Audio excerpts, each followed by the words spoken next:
If you want to deploy social learning in your organization, don't make it more complicated than it needs to be. Just get started right now. Create a channel for people to share what they learned, or start capturing everybody's story about what they wish they knew on the first day, or capture your executives' FAQs, the things they get asked all the time. Start simple and then go from there. And as long as you're thinking about what your people genuinely need and how they genuinely like to experience their work environment, you'll be off on the right track.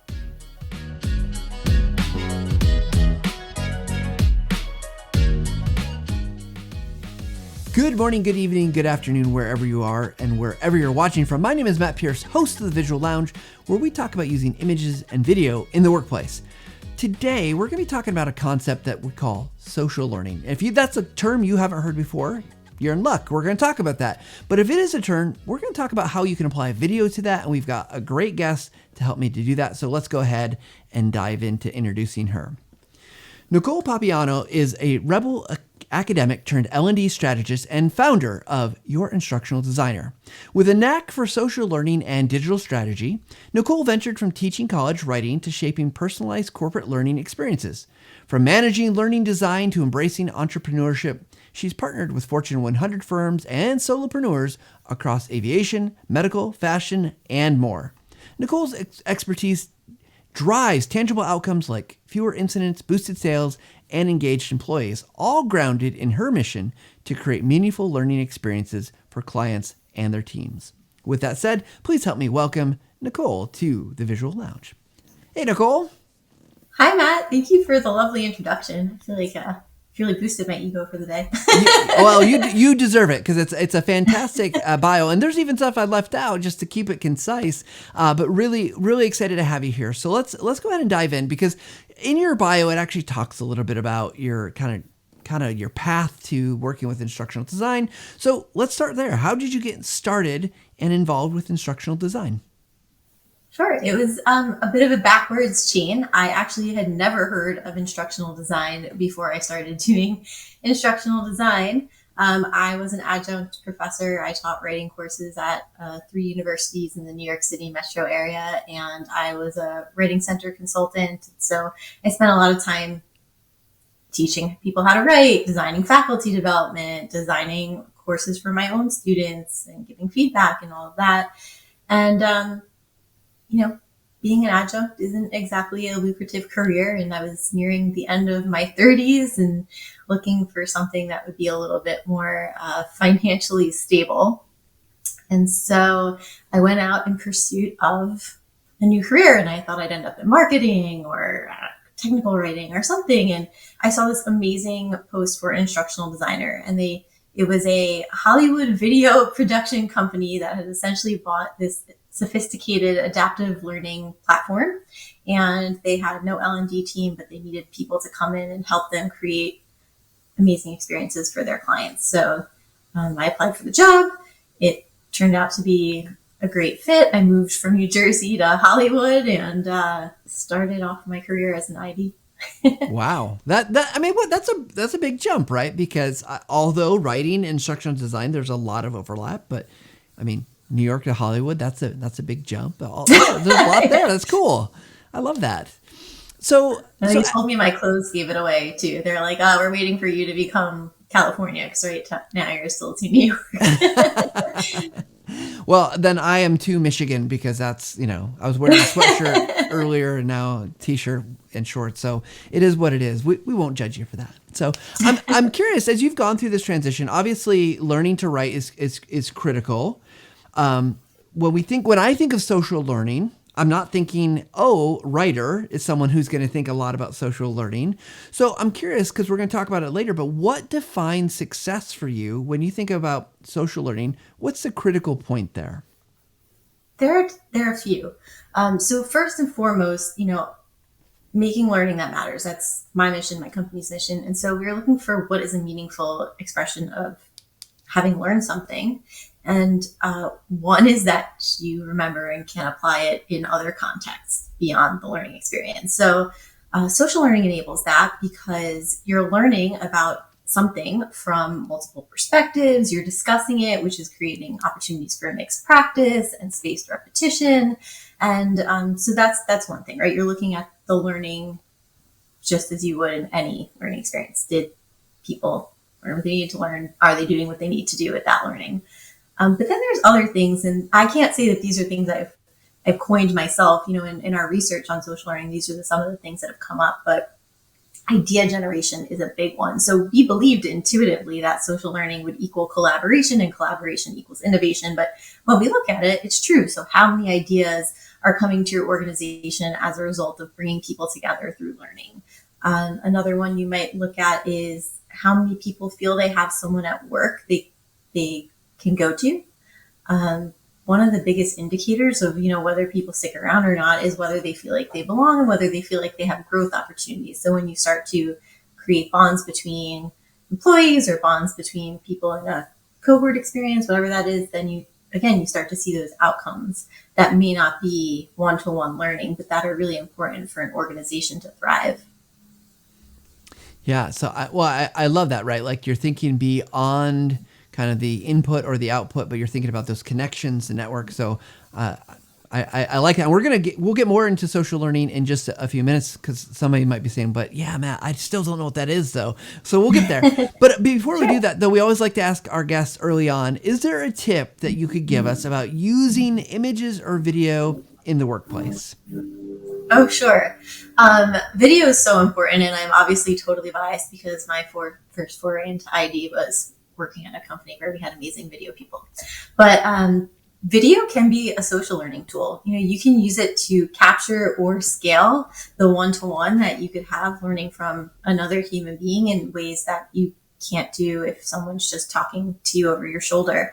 So whether it's live streaming video or pre-recorded video, it's produced, user-generated content, all of that, those are really great tools for sharing internal knowledge, for shadowing, right? You can take your senior engineer, that's always the example I give. You can take your senior engineer who might only be able to work with one level one engineer, and suddenly they can explain their thought processes as they're working on a client project. And so you've just scaled shadowing for all of the level one engineers who will come in.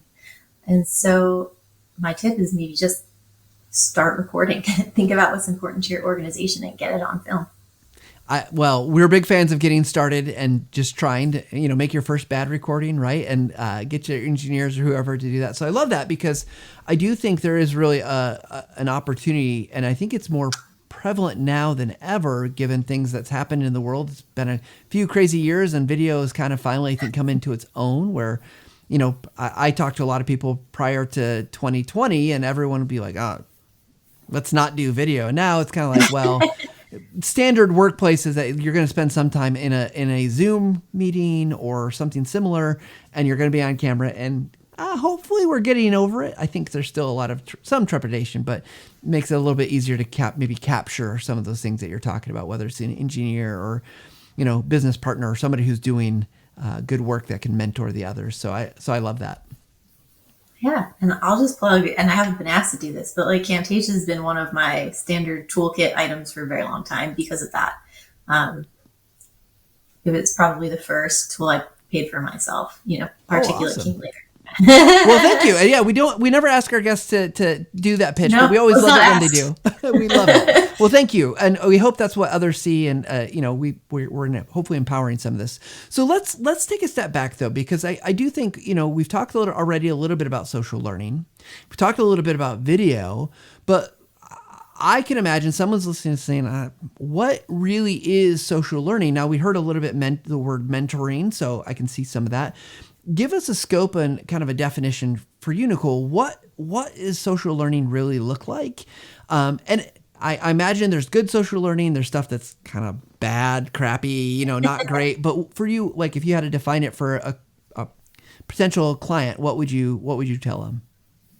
Yeah, social learning is not a new concept. I think it's maybe a new buzzword right now because we're fighting against all the isolation that happened during the pandemic. But it's not new. It just means people learning from people, whether that's through conversation or observation or intentional exchange of ideas. And there are different ways to do it. for us, where I work, we are all about digital social learning experiences, making it scalable. So we do a lot of digital cohorts, social learning networks, and we do, micro learning that's intended to have calls to action so that people socialize and use the information. But really, anytime you're putting people together, you're creating an environment right for social learning. And I know you asked about bad social learning. Well, we don't have to talk about bad. We can talk about bad social learning, but so before you say we can talk about bad social learning, but before we do that, let's. So I would just want to emphasize that I think there's a part that I don't know. I think about the tech first often because I work for a technology company, but I love what you said, that it is about people learning from people, and that happens. Would you say it's kind of a natural thing that we do, or do you think it has to be organized more than just kind of let it happen? So I'll give you two answers to that. One is it's absolutely natural. So in my research, on social learning, I learned something kind of interesting, which was that your brain sort of has two modes of learning. And one is this independent learning where you go in the rabbit hole maybe and you're studying or you're doing things. You're being very intentional and you're isolated in that learning. The other is social learning. And that's just, again, like I said, information exchange, whether it's observation, whatever that is. Your brain has a default setting for social learning. So it's very natural. We are always apt to learn from the people around us. But when we put it into a corporate context or a formal context, should I say, that's when I think you do start to see some of the good and the bad happen. That's where you can see technology enable it or hinder it. And so that's probably the first part of that question. Yeah. So let's talk about that, the technology aspect of it, and not just limited to video, but what are some examples that you see that where this gets better, and then we can talk about what makes it not work. So what are those barriers? But first, what are the things that enable it? Yeah, things that enable it. So anytime you can bring people into learning in the flow of work, I think that's a good thing. So that's why these communities of practice are very popular. Just using internal collaboration tools like Slack or Teams or, things that they don't have to go externally, and you're removing those extra barriers to entry.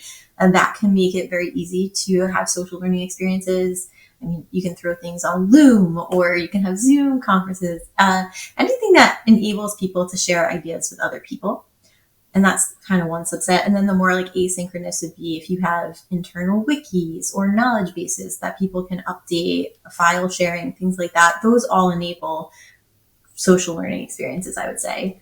And the other place we like to steal from is social media. So if you have tools that sort of operate like a great social network, that can make exchange of ideas and observations and all of those fun things that we do through social media into a great social learning experience. Then I think, so I'll start there. No, that's really good. So what? Man, I've got so many thoughts about this. I'm social used to be so good at this, and now I question whether it's really good about public. So Twitter used to be the playground of ideas, and now it's doesn't seem to be that way. But before we go on a rant and then that tangent, I'm curious. We talked about the enablement, but I want to get to that second part too. What are some things that you see that maybe prevent good social learning, especially from a tech side? Because I know I use a lot of technology. I am very quick to jump in to be on social networks or to be on internal tools that connect and do that stuff. But I can't imagine it's all good. I mean, it's not all valuable, right? So what's the barrier? Yeah. Barriers to entry. Let's see. I think if you put a lot of system-based barriers to entry, that's one way you slow the uptake. So if you want people to be chatting all the time and while they're doing work, asking each other questions, but then they have to go through 3 systems, enter 3 different passwords, it's a really bad user interface or just overall user experience, they're not going to use the tool that's meant to connect them. They're just not.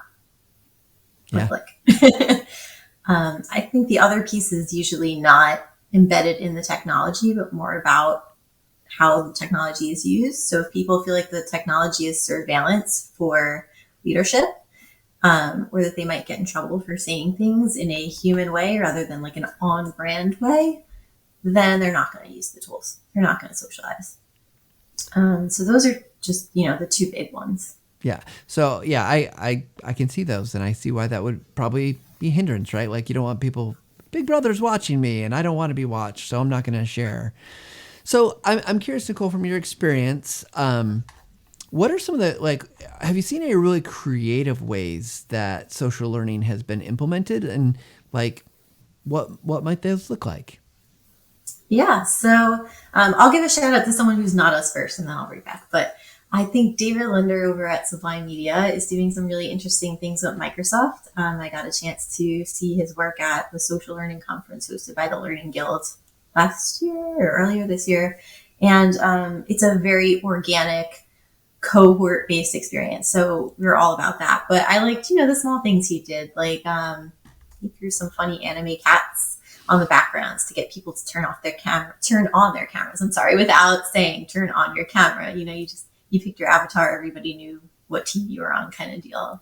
And so I think stuff like that works really well. Then, from our side of the table over at Your Instructional Designer, we love social learning networks. We think they're really neat tools. So my team is using them personally. We've basically gamed Workplace by Meta, which is essentially like Facebook for work without all the advertising tools or external advertising, because you can actually create campaigns for your own company. And so we really like that. We have, our own learning channels. We have structured, guided learning pathways, and then people kind of chime in and out as they want. And we've seen that work really well for our clients too. We have a consulting firm that we work with, for example, that has multiple levels of consultants. So folks coming straight out of grad school and people who are now senior principal consultants, and they're using it in the same way. They have these great learning pathways that are curated, and then they have these social channels, and things are happening right in that kind of social learning space. And all of those conversations are obvious and evident. So you can see, what the needs are and continue creating and evolving your L&D strategy. So, okay, so let's say, and I'm not asking for free advice here. But I'm willing to give it though. So let's say like if I came to you and we are hiring you and we said we want to employ a social strategy, we want to get engaged, we want our company employees engaged, or maybe our customers. I'm hearing a lot about different tools and there's kind of things that you can do, but I'm curious, like if I'm a business leader and maybe I'm going to pitch this to maybe my C-suite, or maybe I'm on the C-suite and I'm saying I want to do this, but I got to prove this out. It feels like, how do you go about actually getting to an end result to say like, yes, this worked, or no, this didn't work? Because I feel like from just a perspective, and we'll talk about video here in a second, what the role it plays, but I'm really curious, like I've got to be able to measure these things often. How do I know if social learning has actually done the job I've hired it to do? Great question. It's really important, right? Your learning should be impactful. So we are looking at 4 different things when we start doing our needs analysis, which is the organizational goals. So they are always central to what we're doing. We're looking at the performance needs and the performance environment. We're looking at the learner's needs, wants, wishes, but really we're thinking about like, what are their motivators? What's their currency? What's their disconnectors? And then we're thinking about constraints, because that's the obvious stuff. So when you start to put all of that together, what you're defining is what are the outcomes, and then what are the things that are affecting how we deliver to meet those outcomes, right? And then you start to list them down. And then you say, this is our project success statement. These are the things we think this training needs to achieve. And this is what we hope will be the result of that. Do we have alignment from everybody sitting in this room that that's what we need? And if we can say yes, then that is great, because if we've done our job, we've written it in very, smart terms, specific, measurable, achievable, relevant, timely, all of that stuff. We've written them in terms that we can go back to and look at the end of training and perhaps beyond to say we've met them. We use LTEM, Will Talmer's tool, learning transfer evaluation model. I'm going to mess that up on the fly, but so we're actually coming up with that rubric of 7 evaluation events, and we're listing them out at the start of our training. So we have that as well. Okay. So, I guess, and this is just an old guy who's been doing instructional design for a long time, thinking about like, what you said surprised me, and not because of what the tools or how you're evaluating, but I guess someplace in my biases of what I think about social learning, I've been thinking about small one-to-one interactions, like kind of like the engineering thing, like, oh, let's record the senior engineer. We're going to give it to a junior engineer or 3, 5. But what I heard you just say, which I think is interesting to me, is that you said, let's develop a training program. We're going to develop a program, but we're going to, and I'm putting maybe words in your mouth, but we're going to embed this idea of social learning throughout it versus like, like it's a peer to peer, like, and it might be both, right? Like I'm not naive enough to think it's not one or the other, but it's not like, oh, I do this thing and everyone knows I do this. I'm really good at this process. So Matt's just going to make a video or write up a little how to, and then whoever wants to get it. But it's very formalized. It sounds like you're actually thinking through, like, at this point in the learning, here's the type of interactions we want to foster. Is that accurate? It is. So there's two different things we kind of talk about, at least at our company, right? Again, social learning is a big umbrella. Absolutely. But we do. So I think in the two use cases we're talking about, there's digital cohorts, which to us is a very formalized learning experience, but we think about it as transformational journeys. So where do they start? Where do they end? What are the check-ins and checkpoints along the way? And then how does the conversation support and enable people to get from where they are to where they need to be? And so we are very intentional about how we've designed the purpose of those meetings, how we've designed the purpose of the entire experience, and how we bring them together and support that. That is less organic than something like a social learning network, which is kind of all of those things plus all that conversation. And there is the mastermind model, which is a little bit more of what you're talking about, the really organic experience where people just meet around a topic, and it's less of the embedded training perhaps. And that works really well for leaders and things of that nature. And then there is one-on-one exchange, but like as a company, because we're an agency, we might encourage those one-on-one exchanges within our plan, but that's kind of up to that one person and that other person to do the work.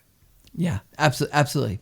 Well, let's transition to talking a little bit about the role of video in this, because obviously as TechSmith, we talk a lot about video. It sounds like you're using video. So from a high level standpoint, obviously you've got, sounds like a lot of tools come into play. For you, why is video one of those kind of the media that you're going to apply in this process of getting organizations or individuals to use social learning? There's a whole bunch of reasons, Matt. Well, first and foremost, it is easy for us to capture video now. Just about everybody has some kind of smartphone that can capture video or a camera that can capture video. So if our clients can send us raw content, we can easily edit and create meaningful micro-learning or, pieces of content that support the conversation. So video comes into play in that regard all the time. Video is also great because sometimes you need a visual, right? And the only way to capture that is either to give people a presentation deck or something like that. So video, again, is really easy for us to create, to share, distribute, goes on lots of channels. So it's wonderful through that. Video can be very accessible. I mean, it can be inaccessible. You have to design it intentionally, but having a well-designed video that has captioning and things like that is often more accessible than some of the other tools you might find as visually appealing or as, easy to embed in a whole bunch of spaces. And so that's another big factor into why we choose video. And then I think the last one is there's so many tools now that make it easy to collect and distribute and affordably collect and distribute. Not that there is not a place for very high production video, but everything from Camtasia to like Loom to Descript to Snagit and a whole bunch of other tools in between.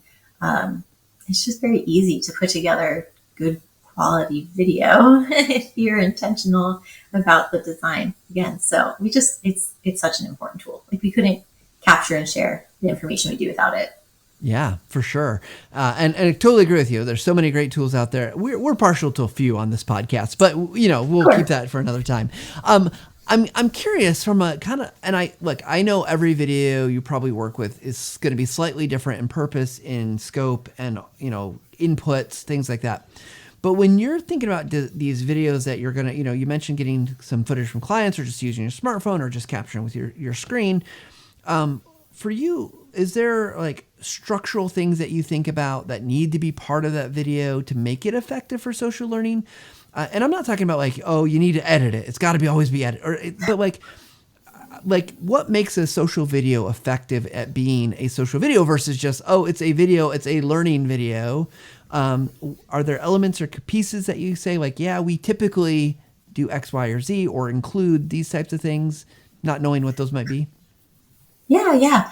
One, I think authenticity is really important. We are living in this age of AI, and I say this all the time. Even though you can make AI video, and we do it, we use those tools too, but there's something that like they can't capture me doing this crazy stuff with my hands, right? So you start to feel a sense of authenticity that maybe you don't believe with other kinds of deep fakes or with written content. Is very easy now with ChatGPT to just drop some stuff. So I think there's still a sense of like a real human that comes across when we're capturing talking head video. So there's that. I think it's a great tool for capturing stories, whether you see the person on screen or you've illustrated their story. That is a wonderful way to use it. Asking about FAQs and using video to help distributed teams feel like, again, this is talking head, I guess, but connected to one another, right? It could be small things like having everybody capture their best tip for a new hire or talking about why they joined the company or giving the thing they wish they knew on day one. There are so many ways to use video. I mean, I feel like I keep landing on some of the same ones, but those are the things we're thinking about. And the other piece that we're thinking about is really how do we distill things so that they're short, right? Mm-hmm. I'm not saying everything has to be TikTok short, but there are very few 3-hour long training videos, even done with social learning, that work well. So thinking about, what is central and what are people trying to watch? And then the last thing I would say is, and it just escaped my brain for the third time. So maybe I'll think about that. No worries.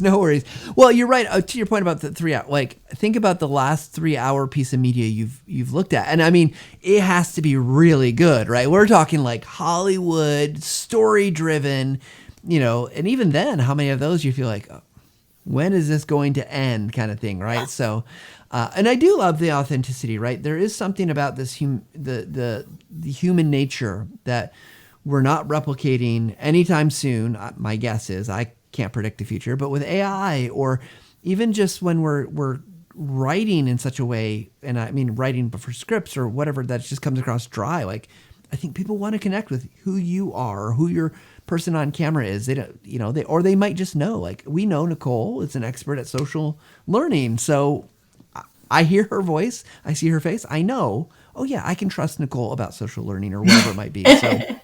So I think there's something really powerful about that you just said. Yeah.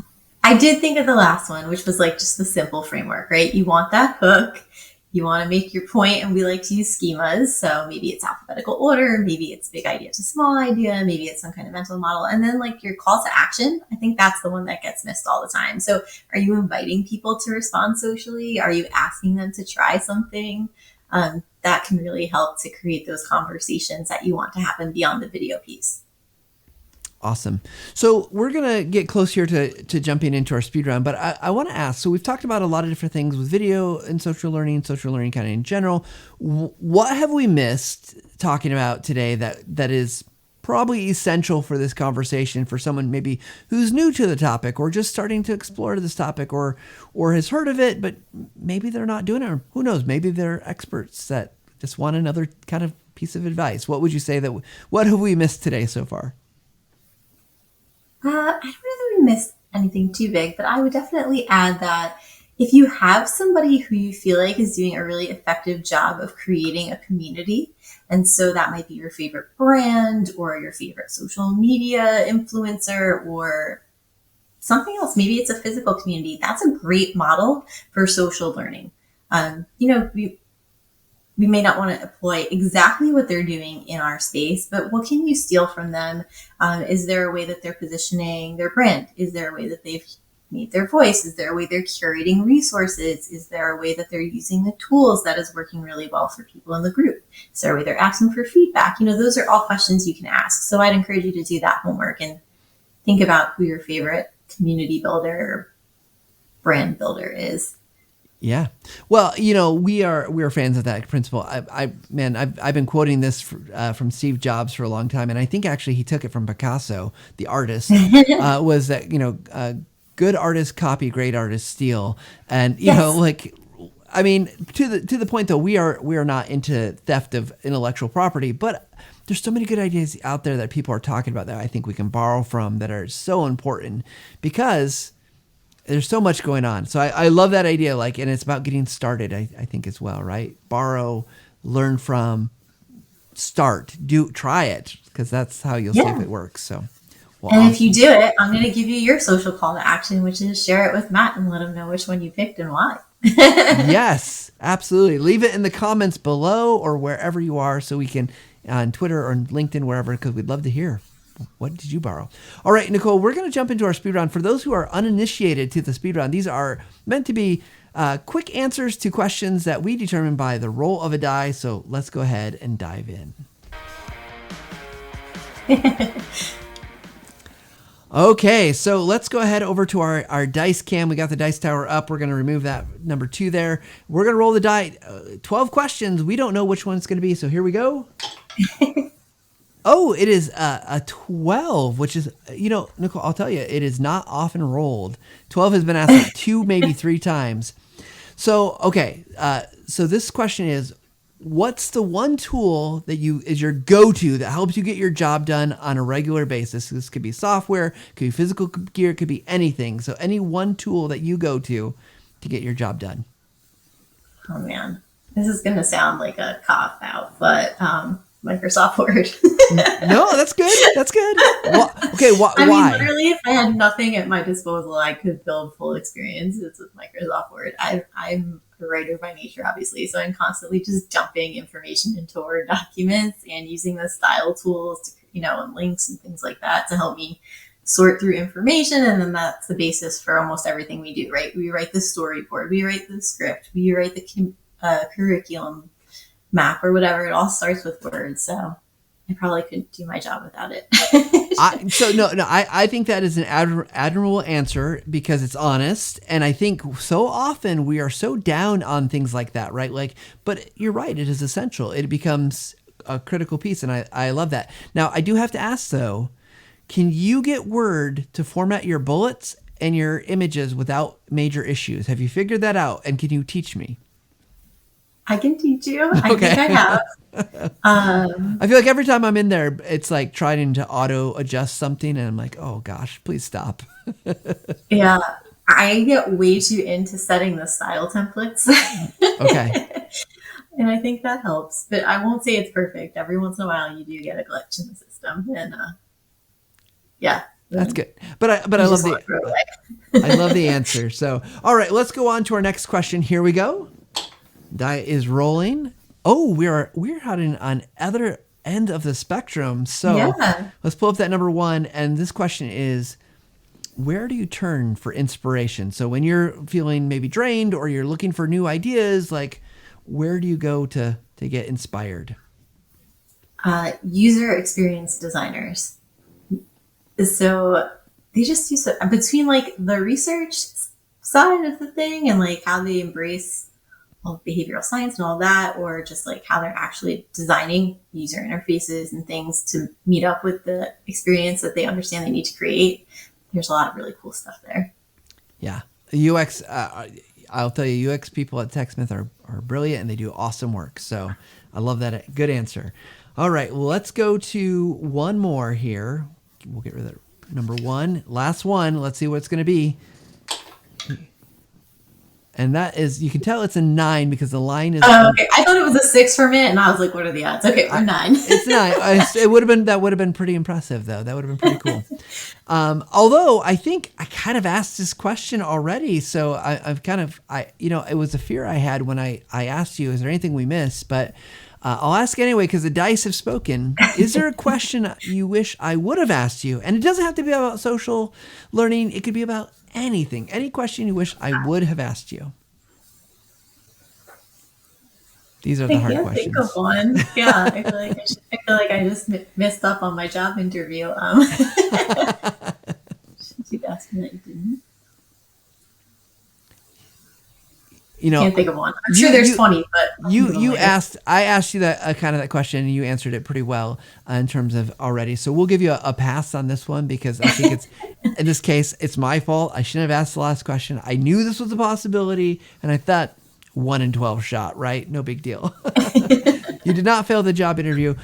Nicole, this has been just awesome talking to you about social learning, talking about video, and so appreciative for you coming on. If people wanted to connect with you or they wanted to learn more, where should they go? Sure.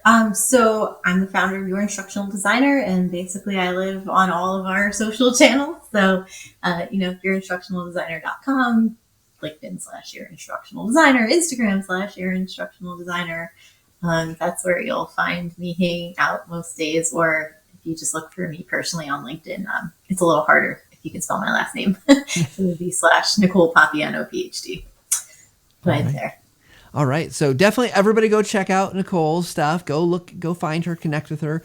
Go check out their company's website. You've got some great blog articles out there. I was looking at about social learning. So don't think this is the end stop if you're hearing us here. Before we wrap up though, Nicole, we always like to ask people for our final take, which, just a quick summary of the things that we've talked about today, or one leaving kind of your parting thoughts for us. So Nicole, what is your final take? So my final take is, if you want to deploy social learning in your organization, don't make it more complicated than it needs to be. Just get started right now. Create a channel for people to share what they learned, or start capturing everybody's story about what they wish they knew on the first day, or capture your executives' FAQs, the things they get asked all the time. Start simple and then go from there. And as long as you're thinking about what your people genuinely need and how they genuinely like to experience their work environment, you'll be off on the right track. Awesome. Well, Nicole, thank you once again for being with me in the Visual Lounge. It's my pleasure, Matt. This is really fun. You are a great host. Oh, thank you. Thank you very much. All right, everybody. Thank you for joining us today. Go check out Nicole's stuff. Really great stuff. I love this idea of social learning. I love the idea of the FAQs of leaders, of managers, of employees. What do they ask? Start building courses, curriculum around that, along with the other things that will help connect these things. So really a lot of impact there. And as Nicole said, it's easy to get started. Lots of tools out there. Can't go without mentioning Camtasia. It's a great way. Or Snagit. Check out the video capability in Snagit. ConnectedScreencast.com. You can leave comments. You can annotate. You can do all sorts of things in there that makes it just easy for those asynchronous type connections and communication. So, but what she said, and we love this at the Visual Lounge, go ahead and get started. Make your terrible first social connection content piece today, and then get better. Just increment it, get a little bit better every single day. So thanks for watching. We'll see you guys next time.